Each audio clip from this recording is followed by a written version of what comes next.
जय हिंद साथियों, स्वागत है आप सभी का आपके अपने चैनल में। फ्रेंड्स, हम बात कर रहे थे आरपीएफ कांस्टेबल एसआई एग्ज़ाम 2024 के बारे में। जैसा कि फ्रेंड्स आप सभी को पता है, आपका जो प्रैक्टिस सेट होने वाला था वो आज 14 नंबर का होने वाला है। तो इसमें हम बात करेंगे जीके जीएस के टॉप 15 प्रश्नों की नहीं, लगभग हम यहाँ पर 16 प्रश्नों की बात करेंगे। तो आप सभी को बिल्कुल क्लास को एंड तक अटेंड करना है और बिल्कुल जो आपके एग्ज़ाम में जिस तरह का पेपर का लेवल रहेगा उसी के अकॉर्डिंग आपको ये प्रैक्टिस सेट करवाया जाएगा। तो आप अपना लेवल चेक कर पाएंगे इस प्रैक्टिस सेट को अटेंड करने के बाद। तो चलिए फ्रेंड्स यहाँ पर शुरू करेंगे बिना किसी देरी के। फ्रेंड्स, आप सभी अगर कंटिन्यू जीके जीएस और करंट अफेयर्स की क्लासेस रोजाना अटेंड करना चाहते हैं तो आप सभी फ्रेंड्स चैनल को सब्सक्राइब करके बेल आइकन के ऑप्शन को ऑन कर लें, ताकि आने वाली जो भी क्लासें होगी उसका नोटिफिकेशन आप सभी फ्रेंड्स को कंटिन्यू मिलता रहेगा। तो चलिए हम बात करेंगे।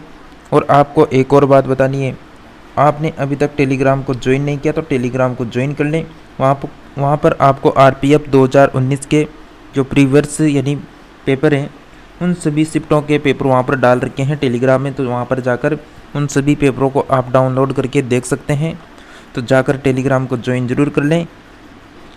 चलिए, फर्स्ट प्रश्न है आपका, पादप रोगों का सबसे उत्तरदायी कारक कौन है? तो पादप रोगों का सबसे उत्तरदायी कारक कौन सा हो जाएगा? क्या आंसर आएगा बताइए? बिल्कुल फफूंदी आपका करेक्ट आंसर रहेगा। डी ऑप्शन राइट आंसर हो जाएगा आपका आंसर। नेक्स्ट प्रश्न है, नींबू का डायबिक रोग किसकी कमी से होता है? तो नींबू का डायबिक रोग जो है वो किसकी कमी से होता है? फ्रेंड्स, आप सभी का करेक्ट आंसर रहेगा तांबा की कमी से होता है। ए ऑप्शन राइट रहेगा। नेक्स्ट है कि भारत में पंचायती राज प्रणाली संविधान के किस अनुच्छेद के निर्देश के अंतर्गत शुरू की गई थी? तो भारत में पंचायती राज प्रणाली संविधान के किस अनुच्छेद के निर्देशन में शुरू की गई? बिल्कुल अनुच्छेद यहाँ पर 40 करेक्ट आंसर रहेगा। B option. नेक्स्ट है कि पहले अविश्वास प्रस्ताव और दूसरे अविश्वास प्रस्ताव के बीच अंतर कितना होना चाहिए? तो कितना अंतर होना चाहिए? बिल्कुल 6 महीने का यहाँ पर अंतर होना चाहिए। सी ऑप्शन राइट आंसर रहेगा। नेक्स्ट प्रश्न है कि केंद्र में द्वैध शासन किस अधिनियम के अंतर्गत स्थापित किया गया? तो केंद्र में द्वैध शासन जो है वह स्थापित किया गया था भारत सरकार अधिनियम 1935 के अंतर्गत। सी ऑप्शन हमारा राइट आंसर रहेगा। नेक्स्ट हम बात करेंगे। नेक्स्ट है कि भारत में पहली बार लोकसभा आयोग की स्थापना किस अधिनियम के तहत हुई थी? तो लोक सेवा आयोग की स्थापना किस अधिनियम के तहत हुई? बिल्कुल governor of India act 1919 correct answer रहेगा। C option. और आपको बता दें, इस एक्ट के तहत ही भारत में पहली बार 1926 में लोक सेवा आयोग का गठन किया गया था। नेक्स्ट प्रश्न है कि अशोक मेहता समिति ने पंचायती राज के लिए किस प्रतिमान की संस्तुति की थी? तो पंचायती राज के लिए किस प्रतिमान की संस्तुति की थी? बिल्कुल राइट आंसर रहेगा द्विस्तरीय। बी ऑप्शन हमारा राइट आंसर रहेगा। नेक्स्ट बात करें, और यह जो द्विस्तरीय समिति थी इसका जो गठन हुआ था वह कब हुआ था? तो 1977 में हुआ था। नेक्स्ट प्रश्न है, पंचायती राज प्रणाली किस सिद्धांत पर आधारित है? तो पंचायती राज प्रणाली किस सिद्धांत पर आधारित है फ्रेंड्स बताइए? बिल्कुल आपका राइट आंसर होना चाहिए विकेंद्रीकरण। बी ऑप्शन करेक्ट आंसर रहेगा। नेक्स्ट है कि ग्राम न्यायालय कहलाता है। बिल्कुल राइट आंसर रहेगा आप सभी का ऑप्शन नंबर बी, न्याय पंचायत करेक्ट आंसर हो जाएगा। B option.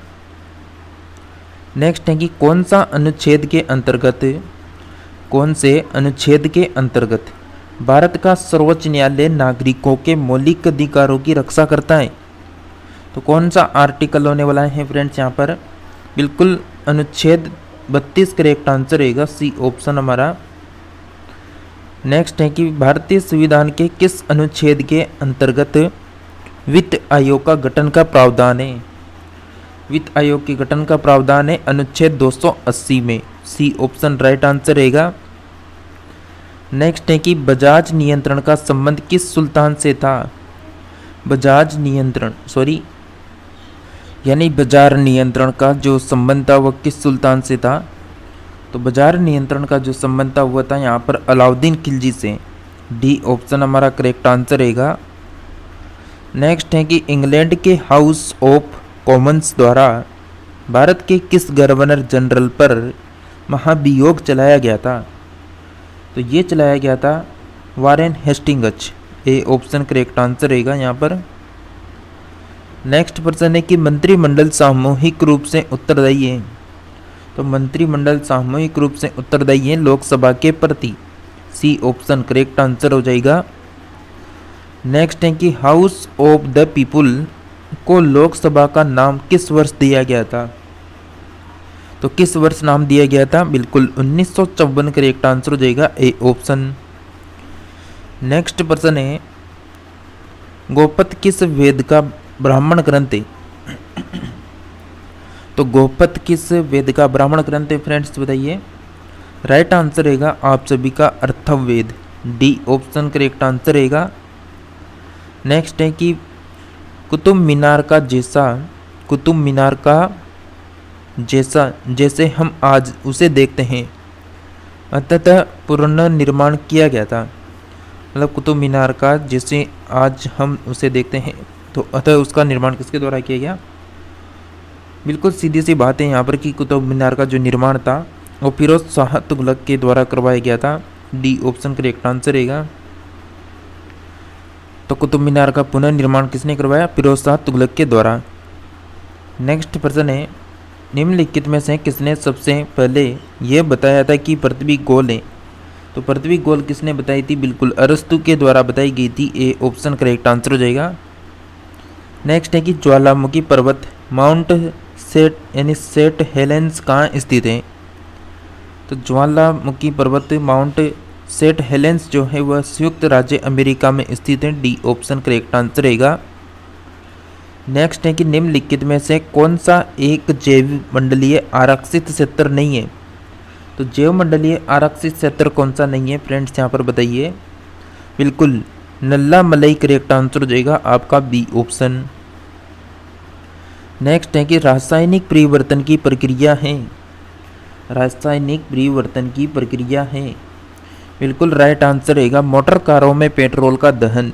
C option correct answer रहेगा। नेक्स्ट है कि गांधी सागर बांध निम्न में से किसका भाग है। तो गांधी सागर बांध चंबल परियोजना का भाग है। यहाँ पर गांधी सागर बांध यानी चंबल नदी पर ही बना हुआ है मध्य प्रदेश में। और उसके बाद राणा प्रताप सागर बांध जो राजस्थान की कहाँ पर बना हुआ है, चित्तौड़गढ़ डिस्ट्रिक्ट में बना हुआ है। उसके बाद तो जो कोटा बैराज है वो भी कोटा में बना हुआ है। उसके बाद यहाँ पर जवाहर सागर जो बांध है वो भी चंबल नदी पर कोटा में बना हुआ है। 4 बांध यहाँ पर चंबल नदी पर देखने को मिलेंगे। नेक्स्ट प्रश्न है विश्व भारती के संस्थापक कौन थे। तो विश्व भारती के संस्थापक थे Rabindranath Tagore. B option right answer हो जाएगा। नेक्स्ट है कि माहोरी जनजाति का निवास क्षेत्र पाया जाता है। तो साथियों आप सभी का राइट आंसर रहेगा न्यूजीलैंड में पाया जाता है। सी ऑप्शन ध्यान रखें। नेक्स्ट है कि धान का प्रसिद्ध रोग जो खेरा रोग है वो किसके कारण होता है। तो खेरा रोग किसके कारण होता है, बहुत अच्छा प्रश्न है। तो बिल्कुल राइट आंसर हो जाएगा आप सभी का जिंक की कमी के कारण यहाँ पर यानी खेरा रोग होता है जिंक की कमी के कारण। नेक्स्ट प्रश्न है चाय में लाल रस्ट रोग किसके कारण होता है। तो चाय में जो लाल रस्ट रोग होता है वह होता है हरे शैवालों के कारण। डी ऑप्शन राइट आंसर हो जाएगा। देखिए फ्रेंड्स आपको अभी तक आपने क्लास को लाइक नहीं किया तो आप सभी स्टूडेंट जितने भी क्लास को अटेंड कर रहे हैं वो एक बार लाइक करके कमेंट करके हमें बताएं कि आपकी क्लास में उपस्थिति हो चुकी है। तो बिल्कुल लाइक करके चैनल को सब्सक्राइब कर लें और अपने फ्रेंड्स को शेयर ज़रूर करें। तो चलिए नेक्स्ट प्रश्न की हम बात करेंगे। भारतीय संसद में लोक लेखा समिति का अध्यक्ष कौन था। यानी कौन अध्यक्ष होता है?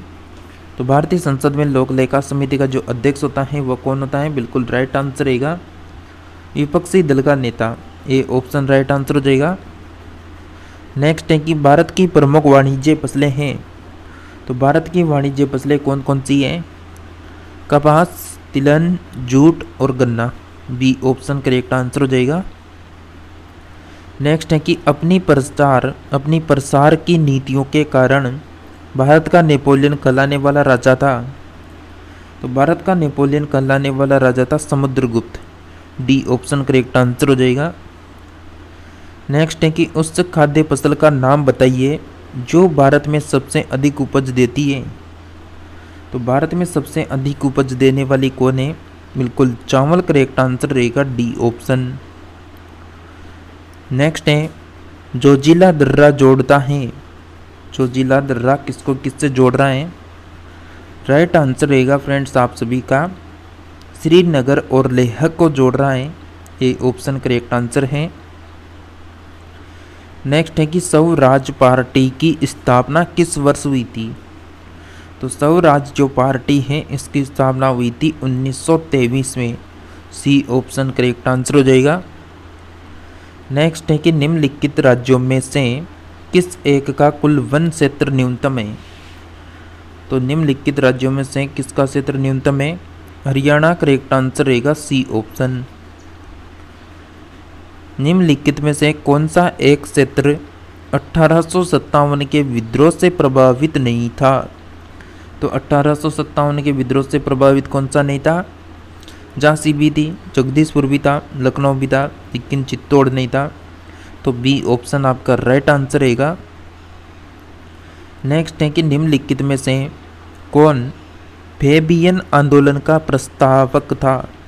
तो फेबियन आंदोलन का प्रस्तावक कौन था? राइट आंसर हो जाएगा Annie Besant. A option correct answer रहेगा। अगर आपको किसी भी प्रश्न में कन्फ्यूजन है तो आप सभी फ्रेंड्स हमें कमेंट करके पूछ सकते हैं। नेक्स्ट है कामागाटा मारू ये क्या है? आपको बिल्कुल ऑप्शनों को पढ़ के आंसर डिसाइड करना है। तो कामागाटा मारू ये कनाडा की यात्रा पर निकला जलपोत था। तो सी ऑप्शन हमारा राइट आंसर हो जाएगा।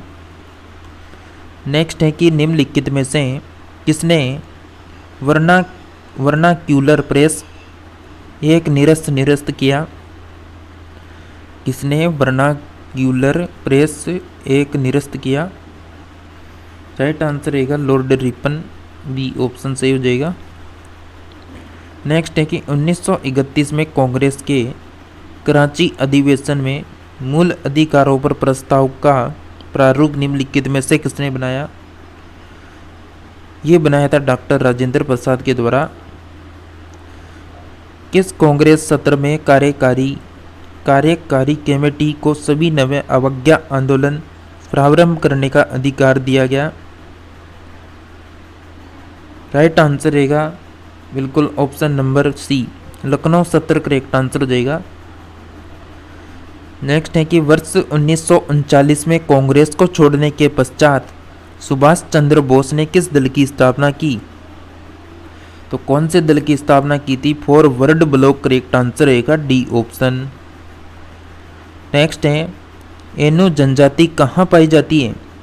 तो एनु जनजाति पाई जाती है फ्रेंड्स जापान में। बी ऑप्शन राइट आंसर हो जाएगा। नेक्स्ट है कि अधिकतर भारतीयों का संबंध किस समूह से है? अधिकतर भारतीयों का संबंध किस समूह से है? बिल्कुल ऑस्ट्रेलाइड करेक्ट आंसर हो जाएगा। C option. नेक्स्ट है कि दीन ए इलाही बनाने का मुख्य उद्देश्य क्या था? तो जितने भी पर्सन हैं फ्रेंड्स यहाँ पर जी के जीएस के सभी टॉप सेलेक्टेड पर्सन हैं, तो बिल्कुल इन प्रश्नोत्तरी को आप लगातार अटेंड जरूर करें। आप सभी का बिल्कुल राइट आंसर रहेगा यहाँ पर ऑप्शन नंबर ए विश्व बंधुत्व यहाँ पर राइट आंसर हो जाएगा। नेक्स्ट है कि पश्चिम बंगाल में रानीगंज का संबंध है। पश्चिम बंगाल में रानीगंज का संबंध किससे है? एक काम जरूर करें, आप जल्दी से इस क्लास को शेयर मारें। जितने भी देख रहे हैं जल्दी से एक एक करके शेयर कर दीजिए कोयला क्षेत्र हमारा राइट आंसर हो जाएगा ए ऑप्शन। नेक्स्ट है कि निम्नलिखित में से कौन सा उपनाम गांधी जी का नहीं है। तो कौन सा उपनाम है जो फ्रेंड्स यहाँ पर गांधी जी का नहीं है। बिल्कुल आपको पता है सरदार जो है वो गांधी जी का नाम नहीं है। ए ऑप्शन सही आंसर हो जाएगा। नेक्स्ट है कि निम्नलिखित 4 वेदों में से किस एक में जादुई माया और वंशीकरण का वर्णन है। तो जादुई माया और वंशीकरण का वर्णन किसमें है। तो आप सभी का राइट आंसर क्या रहेगा, जल्दी से कमेंट करके बताइए। फ्रेंड्स आप सभी का राइट आंसर हो जाएगा यहाँ पर, बिल्कुल बताइए क्या आंसर रहेगा।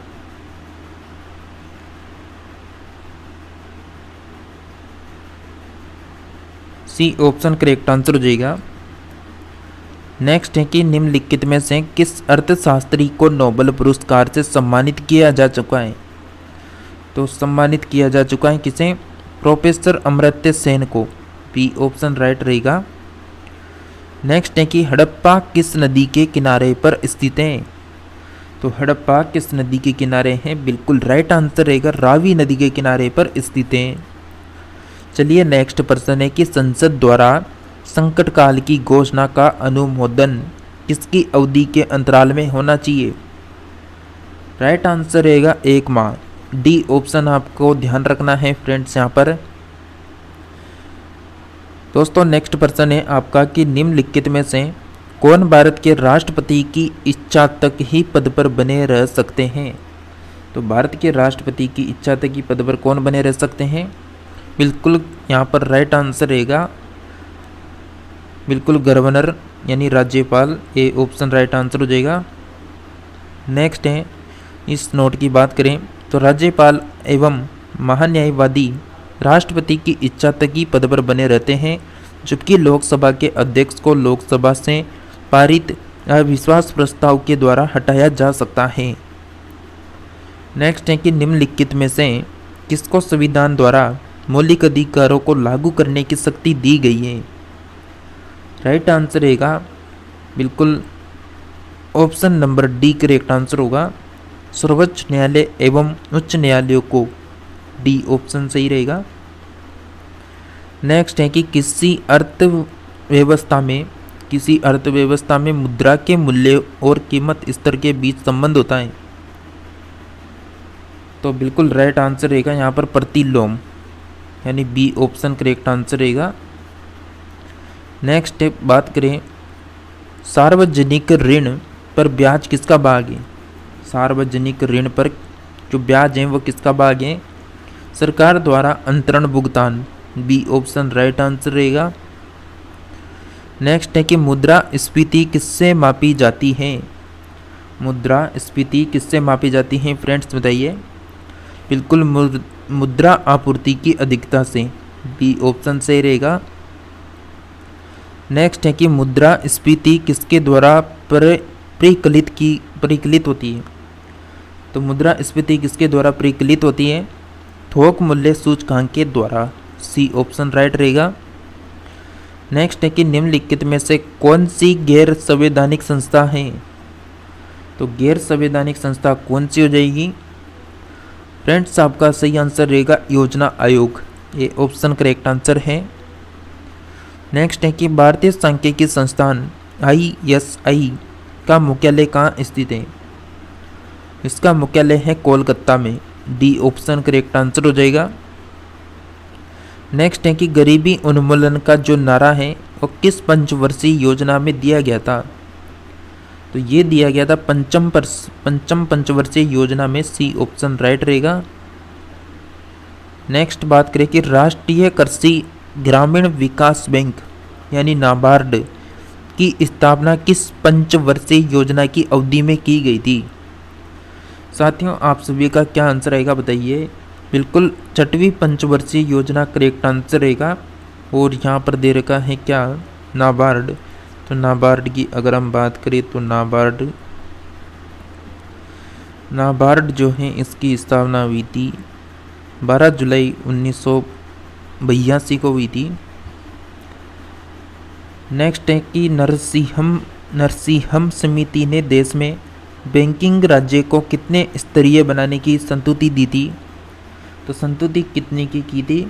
बिल्कुल 4 यहाँ पर करेक्ट आंसर रहेगा, सी ऑप्शन। नेक्स्ट है कि तारपोर समिति यानी तारपोर समिति निम्नलिखित में से किसके संबंधित है? तो तारपोर जो समिति है वो निम्नलिखित में से किससे संबंधित थी? राइट आंसर रहेगा पूर्ण पूंजी लेखा परिवर्तनीयता, करेक्ट आंसर रहेगा बी ऑप्शन। नेक्स्ट है कि निम्नलिखित में से कौन सी समिति गरीबी रेखा के निर्धारण से संबंधित है? तो गरीबी रेखा के निर्धारण से संबंधित है तेंदुलकर समिति, ये ऑप्शन करेक्ट आंसर हो जाएगा। नेक्स्ट है कि लोहे की वस्तुओं में जंग क्या बनने से लग जाते हैं? तो क्या बनने से लगते हैं? बिल्कुल फेरस और फेरिक हाइड्रोक्साइड का मिश्रण, बी ऑप्शन करेक्ट आंसर रहेगा। देखिए फ्रेंड्स, आप जल्दी से क्लास को शेयर करें और चैनल पर पहली बार विजिट किए हैं तो चैनल को सब्सक्राइब करके रखें। नेक्स्ट है कि रासायनिक रूप से शुष्क हीम क्या है? तो शुष्क हीम क्या है? बिल्कुल ठोस कार्बन डाइऑक्साइड, करेक्ट आंसर रहेगा बी ऑप्शन। तो फ्रेंड्स, हमने लगभग यहाँ पर 74 प्रश्नों की बात की। आपको क्लास कैसी लगी कमेंट करके ज़रूर बताएं। और आप जितने भी आरपीएफ के स्टूडेंट हैं वो सभी बिल्कुल जीके, जीएस, करंट अफेयर्स की क्लास को कंटिन्यू रखें। आपको यहाँ पर लगातार क्लासें मिलेगी, बस आपको लगातार यहाँ पर अटेंड करनी है। तो फ्रेंड्स, मिलेंगे इसी के साथ न्यू प्रैक्टिस सेट में। तब तक के लिए आप सभी क्लासों को अटेंड करें और टेलीग्राम को जरूर ज्वाइन कर लें। वहाँ से प्रीवियस एग्जाम के पेपर डाउनलोड करके एग्जाम के लेवल को चेक जरूर कर लें। मिलेंगे नेक्स्ट क्लास में, तब तक के लिए बने रहिए।